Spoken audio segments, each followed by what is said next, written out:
Glory to God the Father and Son Yeshua Messiah. 1 Timothy chapter 5. Treatment of others. Do not rebuke an older man sharply, but appeal to him as you would to a father. Treat younger men like brothers. Older women like mothers and younger women like sisters, with absolute purity. Treatment of widows. Show respect to widows who are really in need.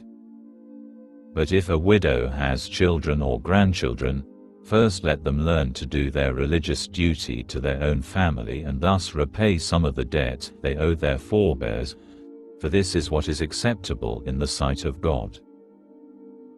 Now the widow who is really in need, the one who has been left all alone, has set her hope on God and continues in petitions and prayers night and day. But the one who is self-indulgent is already dead, even though she lives.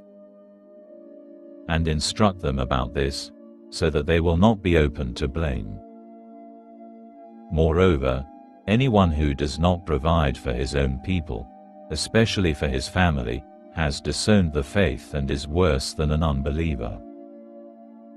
Let a widow be enrolled on the list of widows only if she is more than 60 years old, was faithful to her husband, and is known for her good deeds, as one who has reared her children well, showed hospitality, washed the feet of God's people, helped those in trouble, and engaged in all kinds of good work. But refuse to enroll younger widows, for when they begin to feel natural passions that alienate them from the Messiah, they want to get married. This brings them under condemnation for having set aside the trust they had at first. Besides that, they learn to be idle, going around from house to house, and not only idle, but gossips and busybodies, saying things they shouldn't.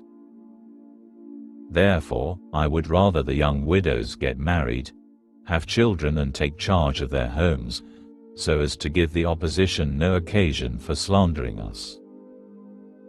For already some have turned astray to follow the adversary.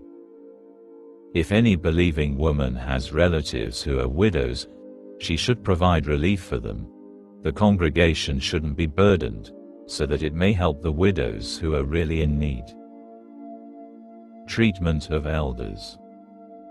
The leaders who lead well should be considered worthy of double honor, especially those working hard at communicating the word and at teaching. For the Tanakh says, "You are not to muzzle an ox when it is treading out the grain." 1. In other words, the worker deserves his wages. Never listen to any accusation against a leader unless it is supported by 2 or 3 witnesses. 2. Rebuke before the whole assembly those leaders who continue sinning, as a warning to the others. 4th charge. Observe these things without partiality.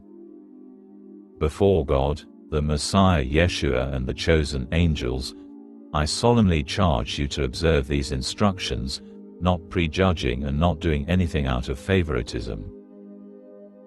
Do not be hasty in granting smicha to anyone, and do not share in other people's sins. Keep yourself pure. Stop drinking water. Instead, use a little wine for the sake of your digestion and because of your frequent illnesses. The sins of some people are obvious and go ahead of them to judgment, but the sins of others follow afterwards. Likewise, good deeds are obvious, and even when they are not, they can't stay hidden.